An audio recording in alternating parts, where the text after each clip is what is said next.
Hello to all our listeners and viewers. This is our second in a series of interviews with people in the field of climate change and migration in Cyprus. Our aim is to inform as many young people of the interconnections between climate change and migration. These podcasts are created in the context of the project End Climate Change, Start Climate Off Change by the University of Nicosia Research Foundation. Today's invited speaker is Mr. Andreas Angeli. Andreas completed his MS in Design and Construction of Zero Carbon Technologies and MA in Environmental Engineering with a full scholarship from the University of Dundee. He is by profession an environmental engineering expert. He has built up considerable experience in both combined fields and has been involved in a large number of projects related to the environmental engineering sector, including the design of pollution control systems and design of projects related to the water and wastewater sector, techno-economic analysis for sustainable development, air pollution control systems, renewable energy projects, and other infrastructure developments. Andreas has been selected by the US State Department to join the Global Leaders Program IVLP on CSR and has completed the premier social entrepreneurship course offered by Mashav of the State of Israel. Andreas currently holds the position of Head of Research and Development at the Cyprus International Institute of Management, CIIM, and directs the NGO Together Cyprus Environmental and Social Network, which he founded, whereas at the same time, he is a founding partner of Omnia, a research and development private entity. Andreas, hello. Thank you for being with us today. Yeah, hi, Nicholas. Thank you for having me. It's a pleasure. I'm grateful for being a part of this initiative and speeches regarding climate change and migration.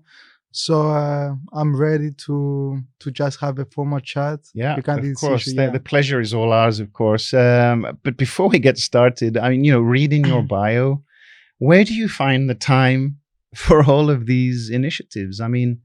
They're incredible. And it's really mind-blowing how much you do, because I have also known you for quite some time. And I know that, that bio is probably not even the least of the things that you do. So where do you find all the time? I believe you are one of the first persons that met me as soon as I came back to Cyprus from Scotland. So it was the cornerstone for the beginning of these initiatives. But I think it's not a target or where we want to go, and it's on an ongoing process that one brings the other, and it's an interaction between either jobs or interests or people. People are the A to Z in terms of developing as a person and as a professional. So if you find the right people in your life, everything goes in roads and routes that you have never imagined before. Yeah, that's for sure. Yeah. But, so many of these things, I'm sure, maybe touch on the borders of your comfort zone. It seems like so many of these things quite big projects, and maybe they take you outside of your comfort zone. I don't know. How is that feeling constantly to be under this kind of pressure? Yeah, but if someone sees my CV, he will understand that I'm not that person that will stay not focused but permanently in one position and stay comfortable. That I do have my salary and all these comfortabilities regarding my life, and I want to move on and progress.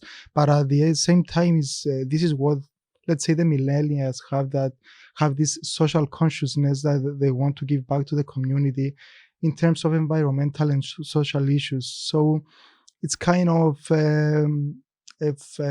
giving back at the end of the day, which brings you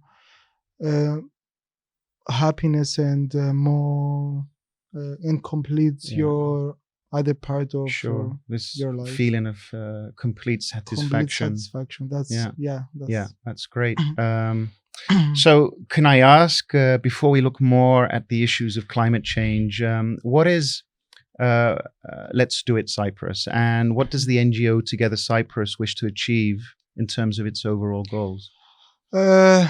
Basically, the story begins back in 2008 in Estonia for Let's Do It World, which is a global initiative started from Estonia. Let's Do It World. Let's Do It World. It was an one-day event that one group of people decided to clean up the environment from trash. And this was a virus all around the world and spread it immediately all around Europe and then internationally. And this is how it got adopted to Cyprus. And the Let's Do It Cyprus initiative, which is a cleanup campaign, started here. And I was lucky to get involved 5 years ago in 2016 when someone introduced me to this initiative and I took charge of it. And from that stage forward, I decided to develop an NGO that would host this initiative called Together Cyprus, because togetherness and teamwork it's above individualism and individual work. So it was Together Cyprus basically was the umbrella of Let's Do It, which I'm very honored to say that Let's Do It has been adopted and enforced by a lot of private companies, public sector, individual people who support this initiative. And our largest success was 2019, that almost 50,000 people got gathered together in order to clean up Cyprus from tons of rubbish. 15 or 50. 50. 50. You're kidding. That's crazy. That's a great number for Cyprus standards. It's such a small country. It was a goal that we had, because from researchers we found out that 5% of the population of one country can influence the rest 95. So we wanted to break this border. Okay. So we broke this border by having 50,000 people, which is equivalent to 5.6% of the Republic of Cyprus's population. Yeah. And hopefully one day the two communities will unite for the good cause of the whole island. Yeah. And so there were members from both communities there. There were members, but unfortunately the political issues did not allow us to do a combined event, but it's something that we're looking forward to, and we're trying hard to do it in the next upcoming years. Great. That's astonishing, those numbers. Well done. Thank you, Nicoli. I know you work in research and development, and I wanted to ask, are there any efforts in this area within Cypriot organizations and entities that deal at all with climate crisis, with the climate issues? Yeah, in terms of, there are two kinds of researchers, I would say. It's the mild research, which is developed by NGOs and small institutions, and the heavy duty research by larger research institutions that we do have a lot here in Cyprus, and we are one of the, if not the first country in European Union which absorbs most of the funds regarding research and development. And I would say I would take the first one, which is the mild research. And from the experience I do have from the NGO Together Cyprus, by absorbing small funds like Erasmus, we have managed, and a lot of other organizations do manage, to develop small projects that bring together people around Europe,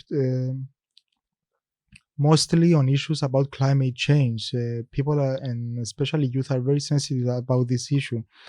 And by bringing people here and discussing, but also traveling abroad and understanding the mindset of people about climate change, and now climate crisis, because we are in the era of crisis now. Yeah, the change has been done. We do understand the concern of these people about their future, their presence firstly, and then their future. That is not something that will bother them just for health and for health issues, let's say, or for migration issues, but it's something that bothers them in their everyday life. It's their work, it's their uh, let's say, it comes to the end to the matter of depression sometimes, because everything is affected by this Have you matter. witnessed? I did witness a lot of, not a lot, but a couple of examples in Cyprus and abroad, that this issue of climate change, which, let's say, people who want to work in their home countries, but the issues that the climate change has in these areas forces them to travel abroad and leave their families and their belongings back. Yes, it causes depression. Yeah. Okay. And on the other hand, is as you told, Nicola, is the research and development, which, thanks God, we do have a lot here in Cyprus, and we have, I think, 5 centers of excellence here in Cyprus, from the public institutions, and they do well on climate change adaptation, mitigations, and modeling. Especially the Cyprus Institute, the Cyprus University, the Cyprus University of Technology. They do have a very, very admirable work, which, if they do use this research and desktop research, and they put it into practice, a lot of outcomes will be developed that will help not only Cyprus but European Union, and most probably international. That's encouraging. Yes, that's very encouraging. And when you mean modeling, though, can you explain for the listener? Yes, of course. Modeling, let's say, if we take one period of time, let's say 2020 until 2050, and we developed a model to see how the climate and how the atmospheric, let's say, changes will affect the economy, the agriculture, the green jobs, and everything that is directly and indirectly related to climate. We can therefore build on this research and try to develop more solutions in mitigating and adopting to these climate changes. And this not only comes down to individualism and the needs of each of us, but in a political level and strategic level, that each government, and especially Cyprus, that we see that we have a shortage of water. If we take this vision and put it into action, yes, it will help a lot in building a strategic plan for the next upcoming years in mitigating these problems. Sure. I see you as a climate change activist, and among the things that you are involved with, and it seems to me that you are positioned very well to understand what the perceptions are of and on climate change, particularly with the younger citizens here in Cyprus. What do they know about climate change? What do they feel about it more than what you've sort of already discussed? I know that you said there are more sensitivities when it comes to younger audiences, younger citizens. But, is it something that they are conscious of to the point where they are trying to change their own behavior, trying to maybe reverse the crisis somewhat? Do you see anything in terms of the attitudes of younger citizens in Cyprus? 5 years ago, when I came to Cyprus, I was talking with many people, youth and elder people, for the issue of sustainability, the concept of sustainability. And in my own surprise, it was something new to Cyprus just 5 years ago, in 2016. But as the years go by, and I can see that we have a lot of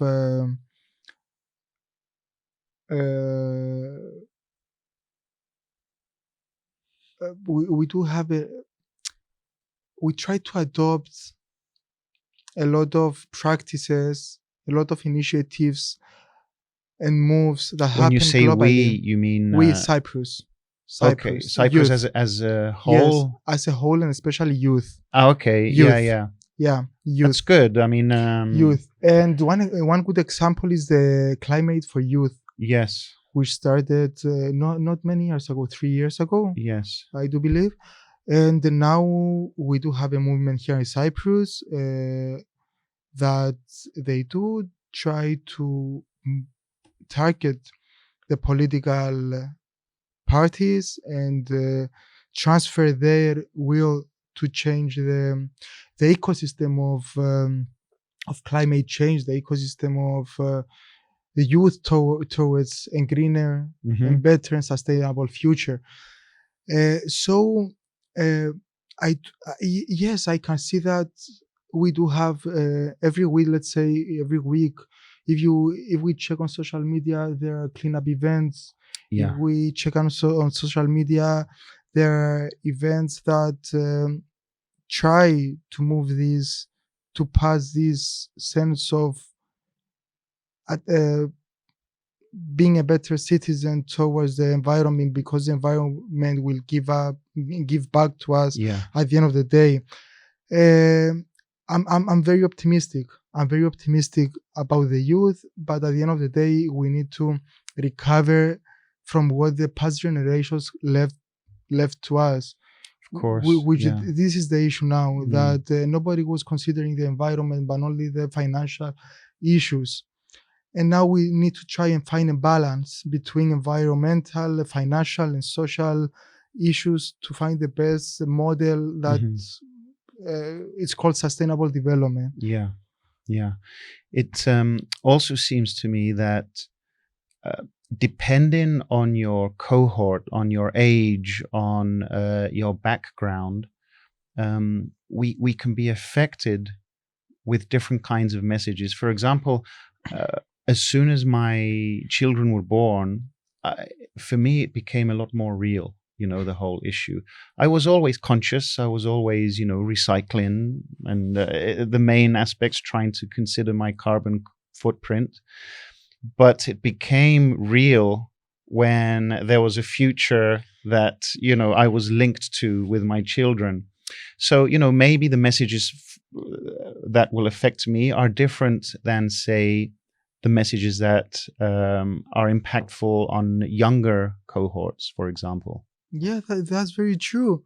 Because if you check the definition of sustainable development, it's the kind of development that will allow the future generations to have a better life. This is the concept of sustainable development, and the 17 goals of United Nations. Yes. Yeah, that have been developed now, and there is an effort to be adopted by each, let's say, government and big company, or the environmental and social governance now, which is a new concept, which again is there is an effort to be adopted internationally. Internationally, and thanks God it arrived to Cyprus in a quick time. I wasn't expecting that, but it's a good message.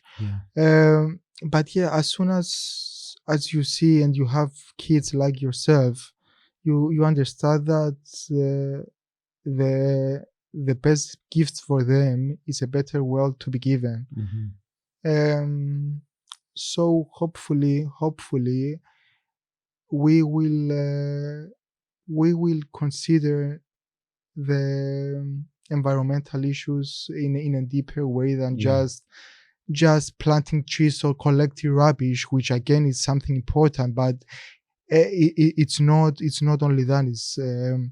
It's looking deeper and trying to avoid the damage than trying to mitigate it when it comes. Yeah, I understand. And okay, you mentioned, for example, the efforts that you did with the 50,000 that came and took part in that initiative. Are there any other examples of youth involvement in environmental issues in Cyprus? I mean, what are they? Can you share some with us? Yeah. Again, thanks God, we are in this era that if nobody takes in consideration the environment, it's like a fashion now, Hmm. and some consider it as a marketing tool. Hmm.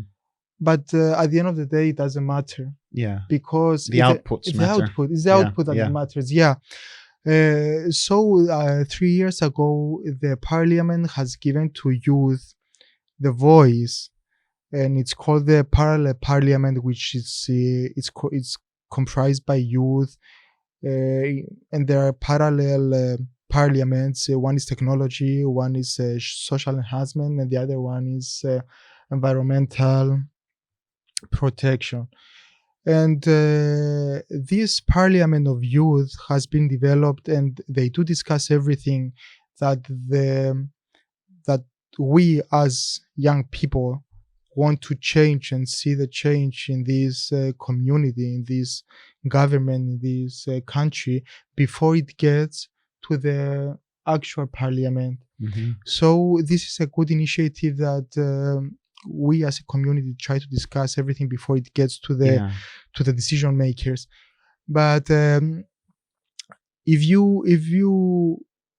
you see, let's say like the NGO that we talked before, Together Cyprus, there are a lot of NGOs like the Friends of Earth, Terra Cypria, which are the Bird Life, which everyone has its scope, but everyone tries for the common good, and the common good is the environmental protection, Hmm. and behind the environmental protection is a climate change. Hmm. Um, so yes, everybody who is interested in getting a chance to get involved in these matters, the doors are here, the doors are open, and he or she has the opportunity Yeah. to get involved. And yes, a lot of youth do get involved in this kind of Yeah. initiatives. That's encouraging. That's and very encouraging. So for maybe the younger citizens listening to us here today, if you are interested, it's not hard No. to find, as you say, the doors No. to walk through and to get involved, right? Yes, that's very true. Yeah, if someone wants to do something, he can just make a call, email an organization, and then he can eventually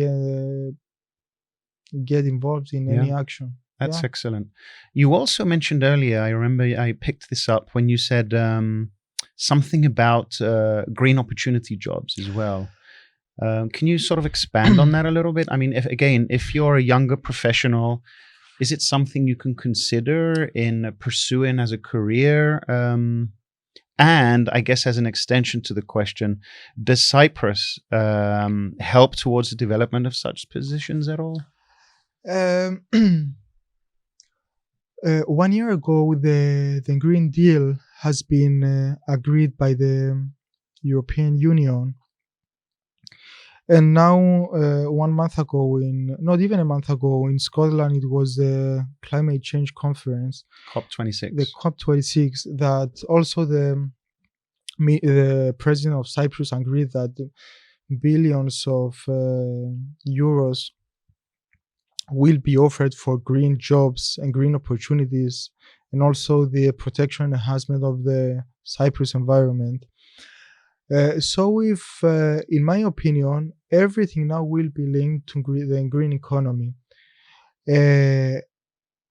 When it comes, like you said before, to recycling, which at the end of the day is the last step to avoid pollution. It's the let's say we have the upcycling and all these steps before recycling, but the green is there. The green economy is there. When we talk about the atmospheric pollution, the soil pollution, the water pollution, when we talk about the energy efficiency, the mobility in the roads, the biodiesel, biofuel, the wind energy, everything is there, and there is in demand for it. Yeah. Whether it's now or whether it's in 5 years, it will be there. Yeah. And everyone who decides to take this road, there is no turn back.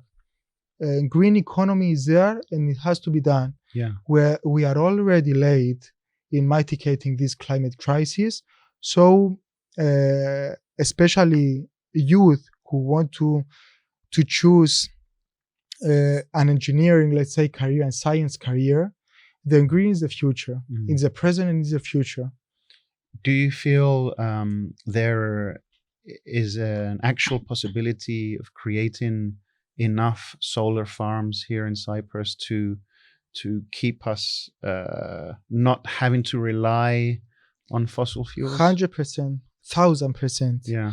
And in my opinion, now we're talking about the transition period between fossil fuels to renewables by having the gas, the natural gas, as an intermediate. But it's a personal opinion. It's not. This is not the solution, because again, it's a fuel which will generate greenhouse gases. But Cyprus, if there was a strategic plan in Cyprus, we do have so much sun here. Yeah. That we should have been, we shouldn't be in need of the fossil fuels. We should be maybe innovating and pioneering. No, not even, because the solar it's a technology which is here. We were pioneers here, yeah, for the solar in the 70s. In the 70s, for the solar panels, yeah.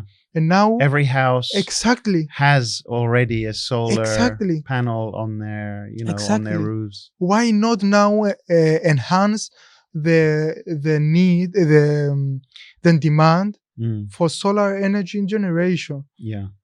Of course, there was a lot of ongoing implementation of these solar systems, but a lot of incentives need to be given, especially for the middle and lower class people, in order to implement these technologies and develop these technologies in their houses. If they don't have a field, let's say, to put these solar farms, just make their home a passive home, as we said in the civil engineering. Passive house. Passive house. Yeah. Passive house. My house is a passive house. Is it? Yes. Seriously? I told you, after I had the children, I became very sensitive with the issues. I saved my money. I put my photovoltaics, which is, a conscious decision to make real change, to create a passive house.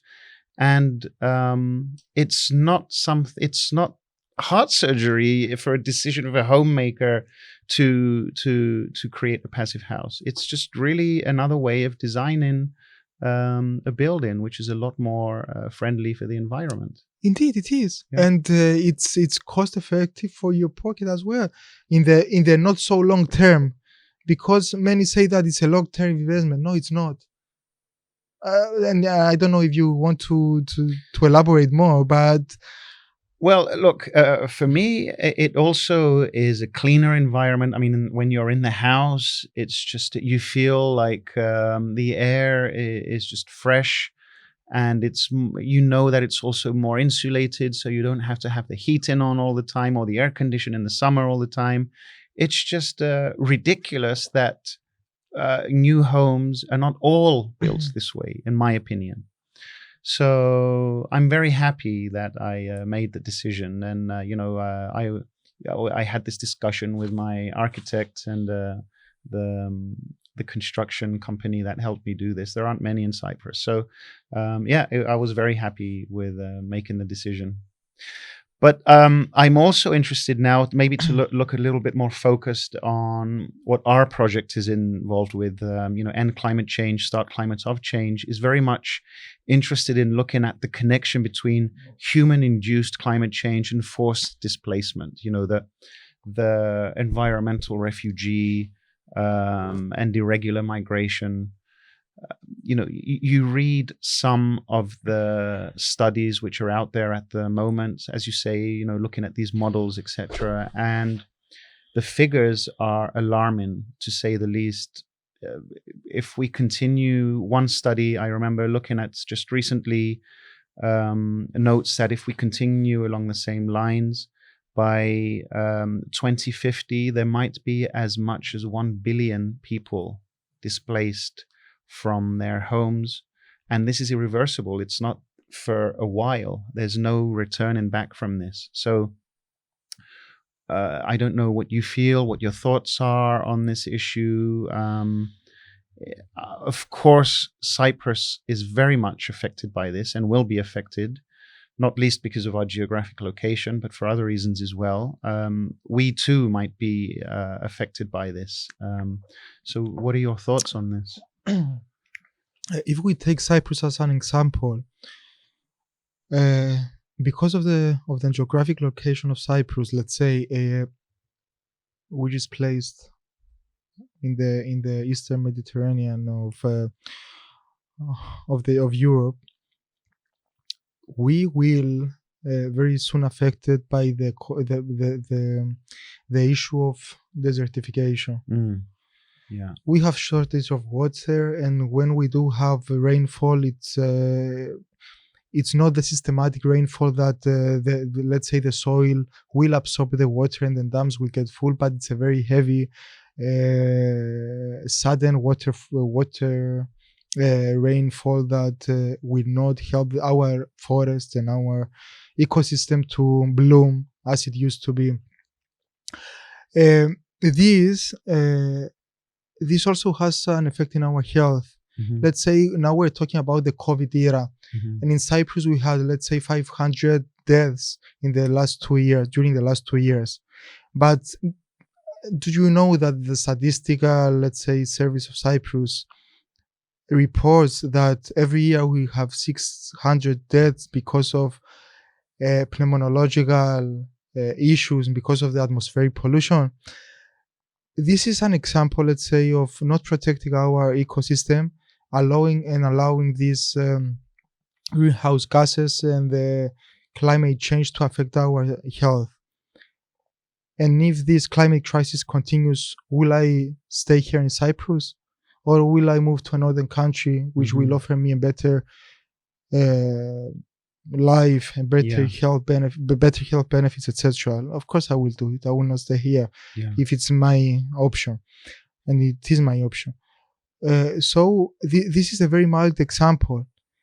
So if you consider other people, let's say from Africa, down Africa, that the rainfall is zero, they will not think a second time to migrate into a more climate-friendly country for their own good and for their kids' good. And this does not only come to the health benefits, but also to the financial and economic approach. And again, if I take into consideration Cyprus, which most of the people visit Cyprus during summer for the sun at the beaches, now we have the temperatures which touch 50 degrees Celsius. Will the tourists come to Cyprus with that temperature? No, they will. No. I hate the summer here, to be honest.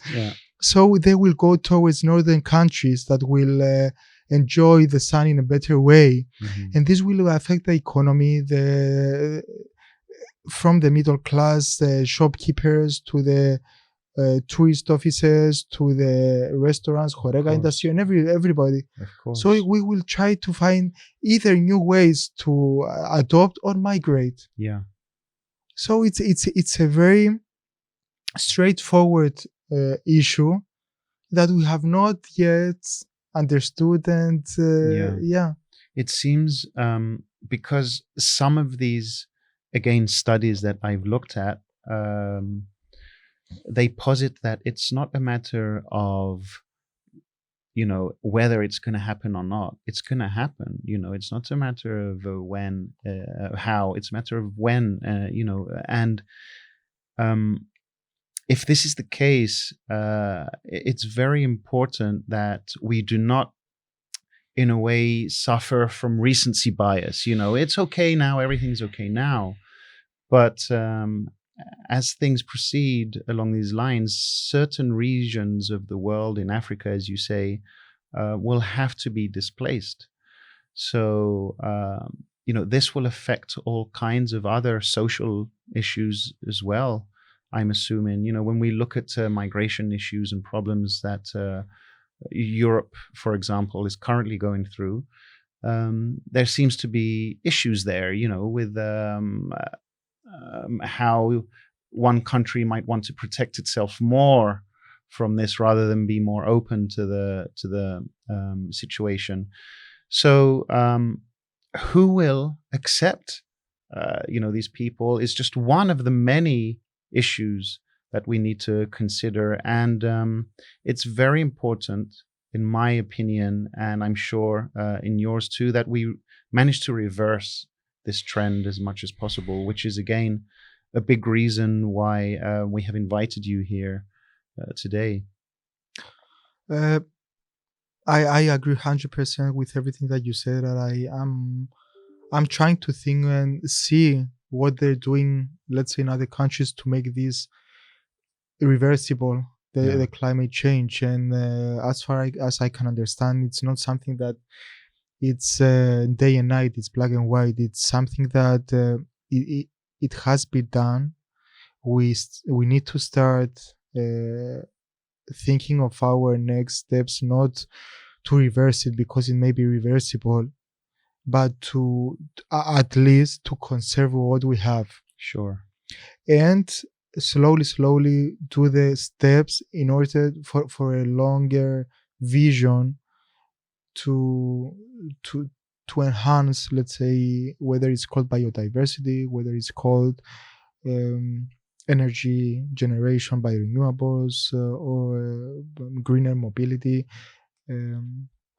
at least to have this brighter future.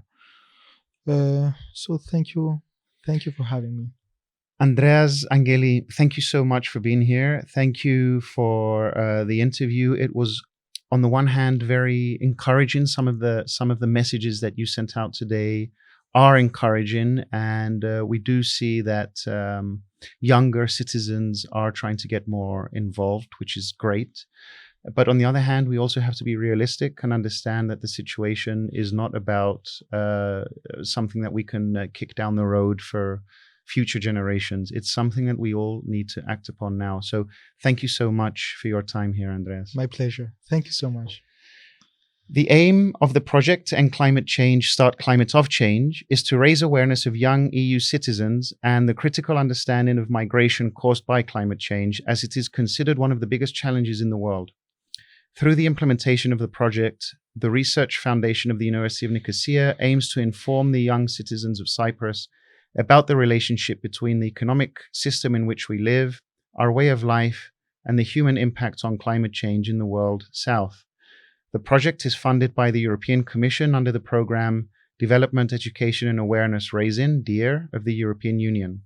For more information, you can go to climateofchange.info/Cyprus.